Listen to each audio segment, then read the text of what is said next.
Pour la protection de l'enfance et la promotion de l'éducation, c'est le thème de la randonnée pédestre organisée par les Foulards de Pikine. Cette organisation de scouts de la paroisse de Notre-Dame du Cap-Vert de Pikine sensibilise les populations, surtout les parents, sur les droits de l'enfant dans ce contexte particulier d'enlèvement d'enfants. Je vous propose d'écouter Pierre Dien de la paroisse de Pikine au micro de Nonko Bakayoko. Nous nous organisons de sorte à pouvoir aider les enfants, pas seulement du point de vue de l'enlèvement et tout, mais par rapport à tout ce qui tourne autour des droits de l'enfant. Il y a l'éducation pour tous et qu'on sort. Si on vient dans la banlieue, la première remarque qu'on peut faire, c'est que les enfants sont tout le temps dans les rues en train de traîner. Ils ne font pas l'école, ils ne font pas les bancs. Ou bien ceux qui le sont, les parents ne font pas en sorte que les enfants soient carrément de bons élèves. C'est ça notre principal objectif, que ça ne soit pas seulement en protection, mais pour tout ce qui tourne autour des droits de l'enfant, que les gens essaient de mettre leur accent par rapport à ça. Nous sommes dans tout ce qui est social et dans tout ce qui est formation, éducation des jeunes. On peut prendre un exemple. Quand on prend pour tous ces différents mouvements, ceux qui sont au sommet, c'est-à-dire ceux qui sont au niveau régional ou même au niveau national, ce sont des gens qui sont bien instruits et des gens diplômés. Partout où ils vont, ce sont des cadres. Et ce qui a fait de ces gens-là, des personnes responsables, c'est le mouvement en tant que tel, ce sont les mouvements dans lesquels ils sont. Il y a des programmes et des méthodes qui sont là pour accompagner les jeunes, pour pouvoir les encadrer et faire d'eux des citoyens modèles.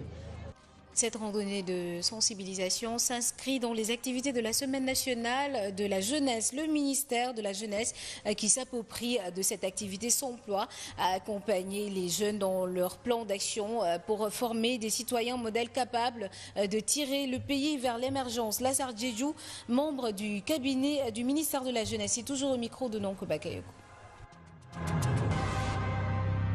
Quand on voit des jeunes qui ont eu l'idée, qui ont eu la bonne idée de faire cette randonnée pédestre à ce moment exact où nous sommes, avec le contexte dont nous sommes tous témoins de la maltraitance et des violences faites aux enfants. Donc le ministre de la Jeunesse ne pouvait que s'approprier de cette activité, vu que ça vient à son temps, à son heure.